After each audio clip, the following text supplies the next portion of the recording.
Thistle Valley had been home to ranchers and farmers as early as 1883, but when the railroad came, so did a lot more families.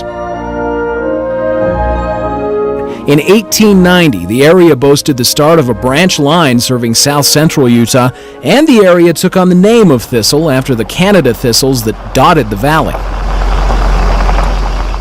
This typical railroad town was home to about 300 people, most of whom raised livestock or worked for the railroad company. But as the railroad streamlined its operations in the 1930s, diesel engines increased the distance between stops. Thistle's workforce dwindled and the town's population shrunk to about a dozen families. Several homes remained, however, until April of 1983, when disaster struck. Heavy winter snow in combination with an excessively wet spring caused a huge landslide just west of town.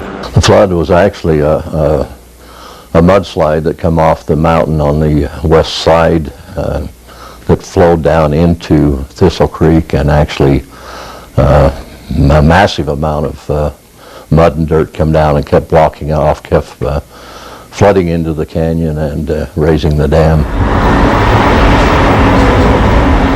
A massive piece of earth slipped from the hillside, creating a mudslick about 1.5 miles long and over 1,000 feet wide, damming up the canyon with a 173-foot-high wall. The Thistle River had no outlet, and the water began to fill the canyon. As the flood started, the first they knew was it actually moved the railroad tracks. And then all of a sudden it started lifting the road up, and it was coming in so fast that you couldn't remove it fast enough, that it just dammed the whole area off and started to build up water behind it.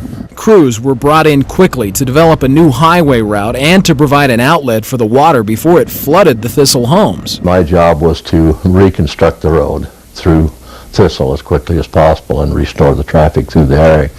US 6 is a major highway through the area, and we have a lot of people that work in the mines that needed to get to the mines. A lot of traffic, truck traffic going through the area. So residents evacuated the town before leaving behind what was to become a giant lake. Well, it was probably within days that once that started to back the water up, that they knew they was going to have to do something.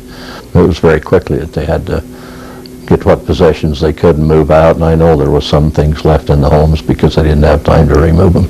It just kept backing up further and further to the south and to the east, and all of those people just lost everything. With great difficulty, a new route was built, but the rising water couldn't be stopped. Rooftops and other debris haunted the hillside as the water reached 165 feet before the flood could be diverted downstream.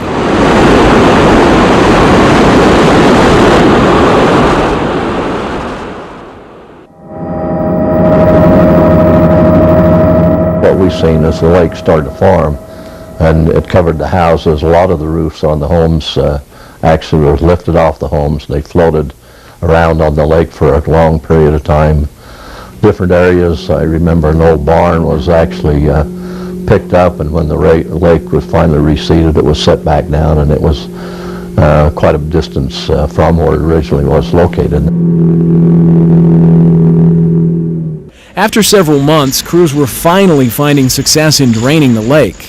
As it receded, the tremendous amount of silt that had flowed down Soldier Creek, which was down Highway 6, into the area, brought a lot of silt into the area, and it deposited that in the lower end of the valley, which would be around the Thistle area. And in some places that silt was actually 12 to 14 feet thick. As the homes started to emerge out of the water, as the lake was actually drained down, that actually I had the opportunity to go by and look at some of the homes, which were probably half full of silt.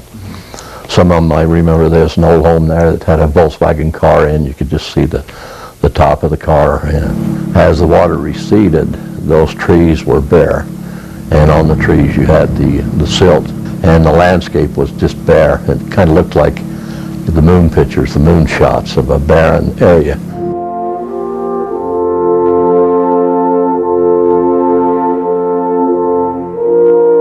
The lake was gone, but so was the town. It would never live again. today parts of houses still make their home in the rocks and brush of the hills, Thistle has become a true ghost town. No one lives there, and no one can.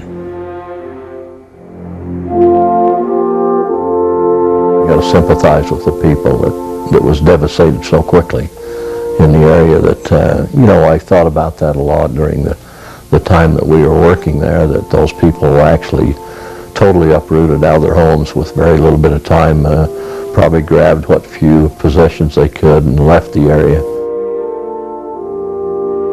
The few remaining intact homes disguise the real catastrophic nature of the flooding.